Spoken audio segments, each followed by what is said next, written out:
విఘ్నేశ్వరుడు కూడా గట్టిగా క్లాసుగా పోతున్నాం.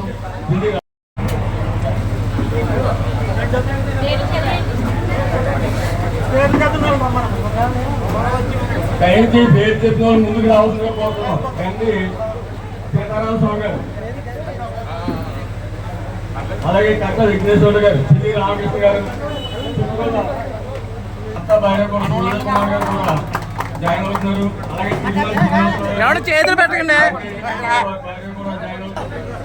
ముందే శ్రీనివాస్ గారు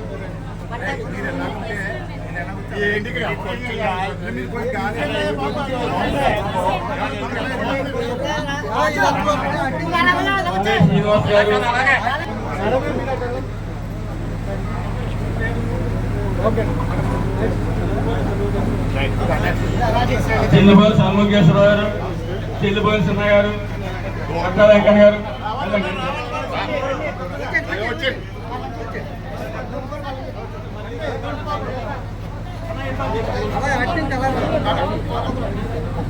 ఆదపాటి అడ్డపాటి గారు, గోల్పాటి ప్రసాద్ గారు, ఈయన ఒక ఏరియాలో మంచి లీడరు.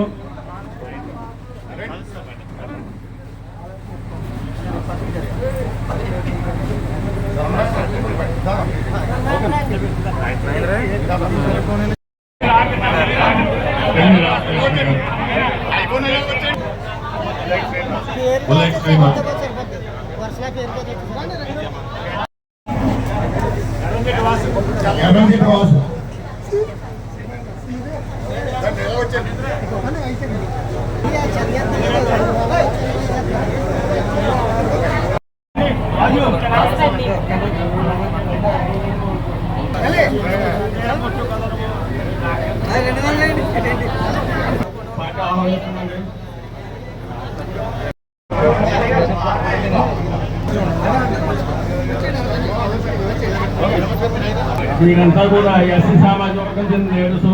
మా గ్రామంలో ఎస్సీ తెలుగుదేశం పార్టీకి గెలిపేసుగా ఉంటారు. వాళ్ళకి కూడా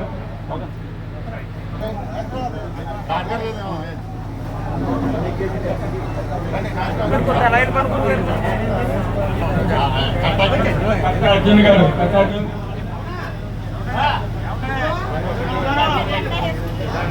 గణేష్ గారు,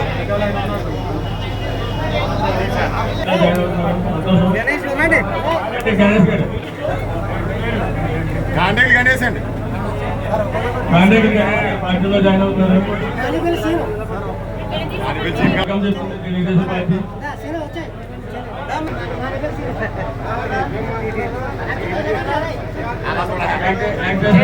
భాస్కర సాయి కుమార్ గారు, వార్డు మెంబర్, వాళ్ళు కూడా పార్టీ సాధన.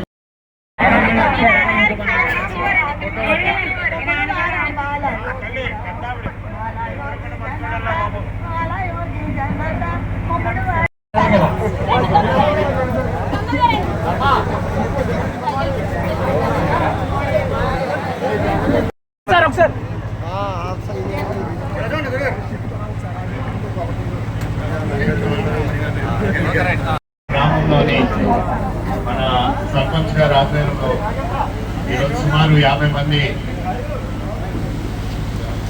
తెలుగుదేశం పార్టీ కండువా కప్పుకోవడం జరిగింది. చాలా ఆనందం. ఈరోజు వైసీపీ ప్రభుత్వం నుంచి వీళ్ళందరూ వచ్చి జాయిన్ అవుతున్నారంటే ప్రజలు మన ఆ వైసీపీ ప్రభుత్వంలో ఉన్న కార్యకర్తలు ఏ విధంగా విసిగిపోయి ఉన్నారు అనేది మనం అందరూ ఆలోచించాలి. ఎందుకంటే ఈ 5 సంవత్సరాలు వాళ్ళు చెప్పినవన్నీ కూడా మేము కూడా ఎన్నికల ప్రచారంలో ఇంటింటికి తిరుగుతున్నప్పుడు వాళ్ళని కూడా ఓటు అడుగుతున్నప్పుడు ప్రజలే స్వయంగా చెప్తున్నారు. ఈ 5 సంవత్సరాలు అధికారానికి వచ్చే ముందు ఒక విధంగా మాట్లాడారండి.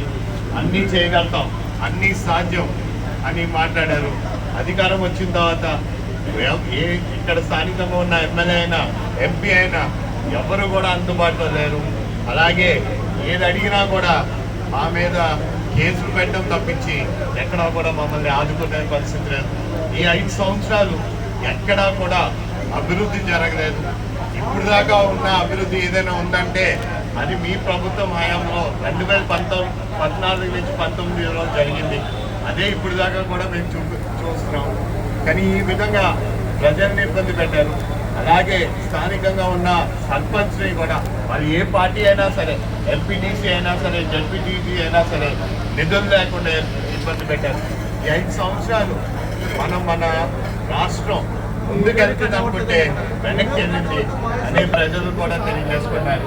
రేపన్నాడు మేము కోరుకునేది ఖచ్చితంగా రేపు మేము మీ ఉమ్మడి అభ్యర్థులకే మేము సహకరిస్తాం, మేము ఓటేస్తాం. మీరందరూ ఒకే హామీ ఇవ్వాలి. ఇక్కడ ఆగిపోయిన అభివృద్ధి అయినా సరే, లేకపోతే సంక్షేమం అయినా సరే మీరు చేసి చూపించాలని కూడా ప్రజలు అడిగారు. మేము వాళ్ళందరికీ కూడా ఒకే మాట తెలియజేస్తాం. ఖచ్చితంగా అధికారంలోకి వచ్చిన తర్వాత మీరన్న రోడ్డు సమస్య అయినా, మీరు స్థానికంగా ఉన్న మినరల్ వాటర్ ఇష్యూ అయినా, ఇంటింటికి మంచినీళ్ళు అయినా, లేకపోతే మీరు అడిగిన అభివృద్ధి అయినా ఖచ్చితంగా మేము చేస్తామని కూడా ప్రతి ఒక్కరికి కూడా తెలియజేయడం జరిగింది. మిమ్మల్ని అన్నది ఈరోజు జాయిన్ అయిన వాళ్ళు, అలాగే ఇక్కడ ఉన్న వేదిక పైన ఉన్న పెద్దలు, అలాగే తెలుగుదేశం, జనసేన, బీజేపీ కార్యకర్తలు, నాయకులకు కూడా మేము కోరేది ఒకటే. ఉన్నది సుమారు 12 రోజులు. మీరు ప్రతి ఇంటికి వెళ్ళండి, మన మేనిఫెస్టో గురించి మాట్లాడండి. మన మేనిఫెస్టోలో రాసిన ఏకైక అంశం ప్రతి ఇంట్లోని తెలియచేయండి.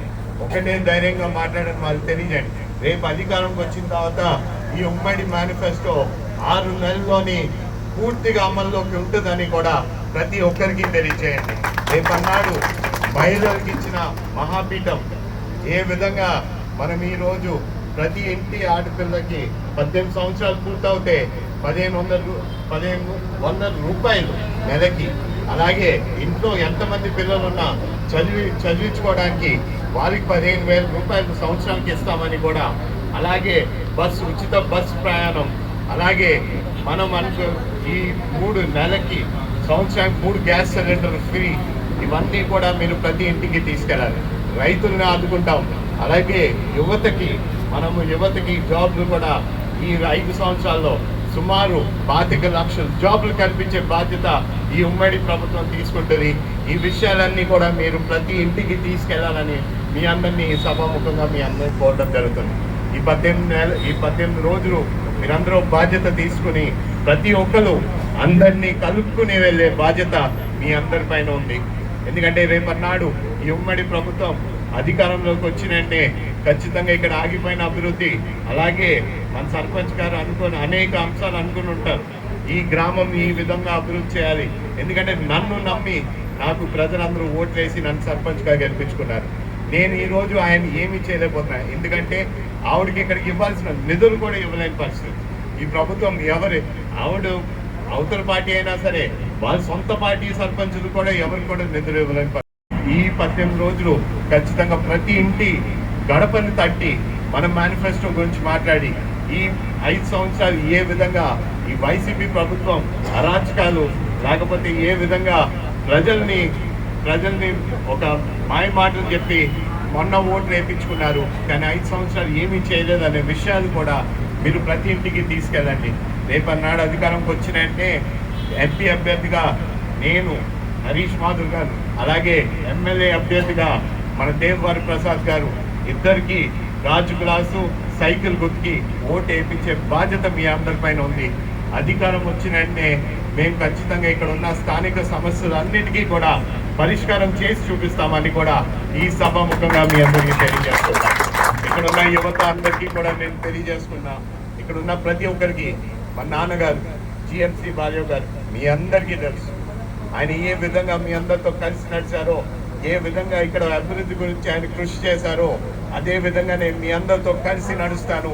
అదే విధంగా నేను ఆయన అనుకున్న ఆశయాలు, ఆయన అనుకున్న రైల్వే ప్రాజెక్ట్ పూర్తి చేస్తానని కూడా ఈ సభ ముఖ్యంగా మీ అందరూ తెలియజేసుకుంటూ, ఇంకా సమయం తక్కువ ఉంది, లేకపోతే అందరూ మాట్లాడే అవకాశం ఉంటుంది. అందుకు మీరెవ్వరూ కూడా వేదిక పైన ఉన్న వాళ్ళందరినీ కూడా నేను కోరుకుంటున్నాను, మీ అందరి క్షమాపణ కోరుకుంటున్నాను. ఎందుకంటే చాలా షెడ్యూల్ ఉంది. ఈరోజు పవన్ కళ్యాణ్ గారు వస్తున్నారు, అందువల్ల మీ అందరికీ అవకాశం ఇవ్వలేకపోతున్నాను. దయవుంచి దాన్ని మీరు తప్పుగా భావించకండి. మీ అందరికి కూడా పేరు పేరున నమస్కారాలు తెలియజేసుకుంటూ సెలవు తీసుకుంటాను.